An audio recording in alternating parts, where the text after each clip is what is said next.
Bonjour chers amis, les lois de Shabbat, le sujet d'aujourd'hui, un sujet qui intéresse beaucoup. Est-ce qu'on a le droit ou est-ce qu'il y a un moyen d'ouvrir notre magasin le jour de Shabbat, le jour des fêtes, surtout qu'il y a beaucoup de clients Shabbat et jours fériés? En deux mots, notre magasin, on n'a pas le droit. Le magasin d'un goy, on a oui le droit, donc on verra les détails. Une petite introduction. Il faut savoir, comme on l'a dit plusieurs fois, le Shabbat, c'est le jour qui apporte bonheur et succès financier pour tous les jours de la semaine. Alors parfois, le Yetzer Hara, le mauvais penchant, il va nous montrer les chiffres en disant voilà, il y a tant de clients Shabbat, tant de clients les jours de la semaine, donc le Shabbat fait plus de bénéfices. Mais en réalité, celui qui garde Shabbat, il peut vous le dire qu'au total, au bout du mois, les bénéfices sont les mêmes et même plus.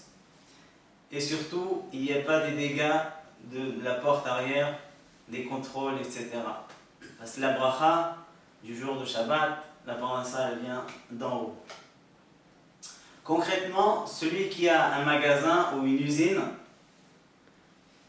s'il veut la faire tourner le jour de Shabbat, il faut qu'il fasse un contrat avec un goy et bien préciser dans le contrat que les bénéfices du Shabbat et le matériel du Shabbat et les salariés du Shabbat appartiennent totalement au goy.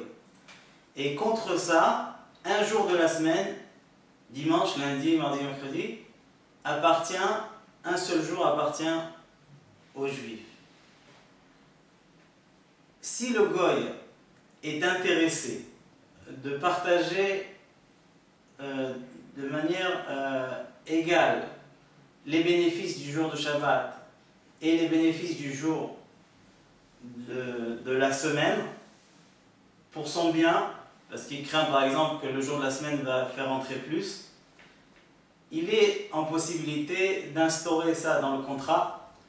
Il faut savoir que pour ça, il faut s'adresser chez le rabbin de la communauté pour faire le contrat bien comme la halakha le permet. Au cas où ils n'ont pas fait de contrat, les associés, il va falloir enlever 1/7 du bénéfice et le donner au goy. Si on sait exactement quel est le bénéfice qui est rentré à Shabbat, donc tout le bénéfice du Shabbat, il faut le donner au goy, et le reste du bénéfice, il se partage entre les associés.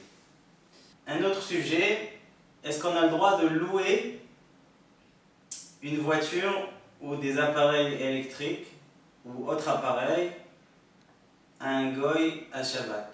Oui, on a le droit, puisqu'Hachem ne nous a pas ordonné de cesser nos appareils, le Shabbat, seulement nous-mêmes et notre famille, nos serviteurs, et aussi nos animaux, ne pas faire du travail à Shabbat. Par contre, nos appareils et nos voitures aussi, on a oui le droit de les louer à un goy. Par contre, il va falloir le louer un jour de la semaine et le jour de Shabbat en même temps, pour ne pas bénéficier du bénéfice du Shabbat seulement. Prochain cours, Bezrat Hashem, on va prendre les 39 Melachot de Shabbat. Donc écrire, effacer, semer, récolter, etc. etc. Shabbat Shalom.